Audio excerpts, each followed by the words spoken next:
હાલો friends, આજે આપણે બનાવીશું વધેલી રોટલીમાંથી ભજીયાની રેસીપી. તેના માટે મેં વધેલી 2 રોટલી લીધી છે. પહેલાં તો આપણે આ રીતે રોટલી છે તેના ટુકડા કરી લેશું. તો આ રીતે રોટલીને આપણે નાના ટુકડા કરી લેવાના. આ ભજીયા છે તે ખાવામાં હેલ્ધી પણ છે અને સાથે સાથે ટેસ્ટી બને છે. તો આ રીતે જો રોટલી વધી જતી હોય તો તેના ભજીયા તમે પણ એકવાર ચોક્કસથી બનાવજો. અને મારી ચેનલ પર તમે નવા હોય અને હજી સુધી મારી ચેનલને સબસ્ક્રાઈબ ન કરી હોય તો સબસ્ક્રાઈબ કરી દેજો અને મને સપોર્ટ જરૂરથી કરજો. તો આ રીતે રોટલીના આપણે નાના જ ટુકડા કરશું. વધારે પડતા મોટા ટુકડા આપણે નથી રાખવાના. આ રીતે આપણે રોટલીમાંથી નાના ટુકડા કરી લીધા છે. હજુ પણ આ રીતે રોટલીને આપણે હાથમાં લઈ અને તેને આ રીતે મસળશું, જેથી કરી તેના ટુકડા હાવ નાના થઈ જાય. તો આ રીતે તમે જોઈ શકો છો કે રોટલીને આપણે નાના ટુકડા કરી લીધા છે. હવે આપણે આ રીતે એક વાસણ લઈ લેશું અને વાસણમાં આપણે રોટલીના ટુકડા છે તેને નાખી દેવાના છે. હવે તેમાં આપણે લીલા મરચાંના ટુકડા નાખી દઈએ. થોડુંક આપણે ખમણેલું આદું નાખી દઈએ. તીખું જે પ્રમાણે તમે ખાતા હોય એ પ્રમાણે તમારે લીલા મરચાંને લઈ લેવાના. થોડીક આપણે તેમાં ડુંગળી નાખી દઈએ. ડુંગળીને આ રીતે નાના ટુકડામાં સુધારીને લઈ લેવાની. હવે તેમાં આપણે લીલા ધાણા નાખી દેશું. થોડાક આપણે અજમા નાખી દેશું. તો અજમાને આ રીતે હાથેથી મસળી અને પછી નાખી દેવાના, જેથી કરી આ ભજીયા છે તે પસવામાં હળવા રહે. 1 ચમચી જેટલું આપણે તેમાં ધાણા જીરું પાવડર નાખી દેશું. અડધી ચમચી ભરીને આપણે કશ્મીરી લાલ મરચું નાખી દેશું. આ મરચું છે તે વધારે તીખું નથી હોતું. સ્વાદ પ્રમાણે આપણે મીઠું નાખી દેશું. થોડીક આપણે તેમાં હળદર નાખી દેશું. 1 ચપટી જેટલી આપણે તેમાં હિંગ નાખી દેશું.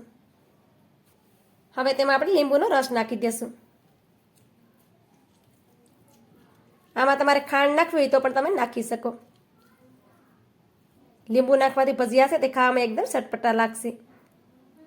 હવે પહેલાં તો આપણે આ બધી વસ્તુને સારી રીતે મિક્સ કરી દેવાની. તો બધી વસ્તુને આપણે આ રીતે રોટલીના ટુકડા છે તેની સાથે મિક્સ કરવાની.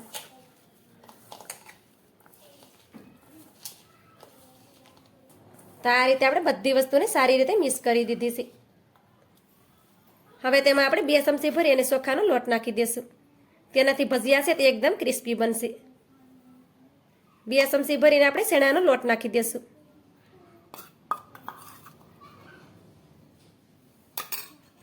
હવે આપણે તેને પણ સારી રીતે પહેલાં તો મિક્સ કરી દેશું. આપણે આમાં વધારે પડતા લોટનો ઉપયોગ નથી કરવાનો.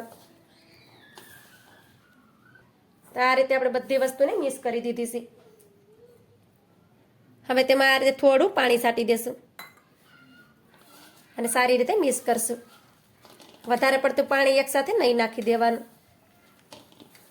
વધારે પડતું પાણી આપણે એકસાથે નાખી દેશું તો બેટર આપણું ઢીલું થઈ જશે. તો આ રીતે થોડું થોડું પાણી છાંટતા જવાનું અને આ રીતે તેને મસળી લેવાનું. આ ભજીયા છે તે એકદમ ક્રિસ્પી બને છે અને આ ભજીયા નાનાથી લઈ મોટા સુધી બધાને ભાવે છે અને સાથે સાથે હેલ્ધી પણ છે. આ રીતે આપણે થોડું થોડું પાણી તેમાં છાંટતા ગયા છે અને રોટલીના ટુકડા છે અને સરસ રીતે આપણે મિક્સ કરી દીધા છે. પછી બેટરને હાથમાં લઈ આ રીતે જોઈ લેવાનું. તો આ રીતે તમે જોઈ શકો છો કે બેટર છે તે સારી રીતે બ્રાઇન થઈ જાય છે, કેમ કે આ બેટર આપણું એકદમ પરફેક્ટ બની ગયું છે. હવે વધારે પડતું પાણી આમાં નથી નાખવાનું. હવે આપણે ભજીયા બનાવી લેશું. તેલને પણ આપણે ગરમ કરવા માટે રાખી દીધું છે. તેલ પણ આપણું સારી રીતે ગરમ થઈ ગયું છે. હવે આ રીતે થોડું થોડું બેટર આપણે લેતું જવાનું હાથમાં અને આ રીતે તેને એક સરખું કરી દેવાનું. હવે તેને આ રીતે તેલમાં નાખી દઈએ. તો આ રીતે થોડું થોડું બેટર લઈ અને તેને એક સરખું કરતા જવાનું અને તેલમાં નાખી દેવાનું.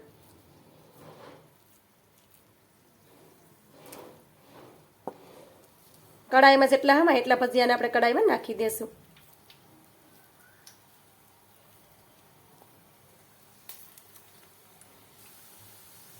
ભજીયાને આપણે આ રીતે તેલમાં નાખી દીધા છે. હવે તેને પલટાવવાની ઉતાવળ આપણે નથી કરવાની.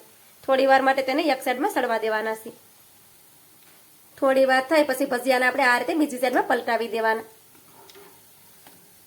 ભજીયાને આપણે ધીમા ગેસ ઉપર જ તળશું, જેથી કરી ભજીયા છે તે અંદર સુધી સારી રીતે સડી જાય. ભજીયાને આપણે ધીમા ગેસ ઉપર જ બંને સાઈડમાં ફેરવતા ગયા છીએ અને ભજીયાને તળી લીધા છે. ભજીયાને તમે જોઈ શકો છો કે ભજીયાનો કલર પણ આ રીતે ચેન્જ થઈ ગયો છે. ભજીયા છે તે એકદમ ક્રિસ્પી થઈ ગયા છે. હવે ભજીયાને આપણે કાઢી લઈએ. આ રીતે ભજીયાનો કલર ચેન્જ થઈ જશે તો ભજીયા છે તે એકદમ ક્રિસ્પી થશે અને અંદર સુધી સારી રીતે સડી જશે. તો ઝારાને આ રીતે થોડી વાર માટે સ્ટેપ કરવાનો, જેથી કરી તેમાં રહેલું વધારાનું બધું તેલ નીકળી જાય. તો ભજીયાને તમે જોઈ શકો છો કે તેમાં વધારાનું રહેલું બધું તેલ નીકળી ગયું છે. હવે ભજીયાને આપણે થાળીમાં લઈ લઈએ.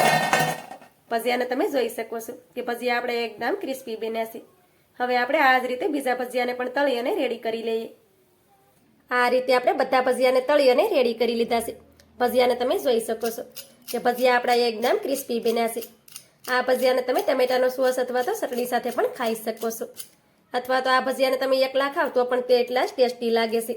તો મારી આજની રેસીપી તમને સારી લાગી હોય તો લાઇક, શેર, સબસ્ક્રાઈબ કરવાનું ભૂલતા નહીં. તો મળીશું એક નવી જ અને હેલ્ધી રેસીપીની સાથે. ત્યાં સુધી બધાને જય માતાજી.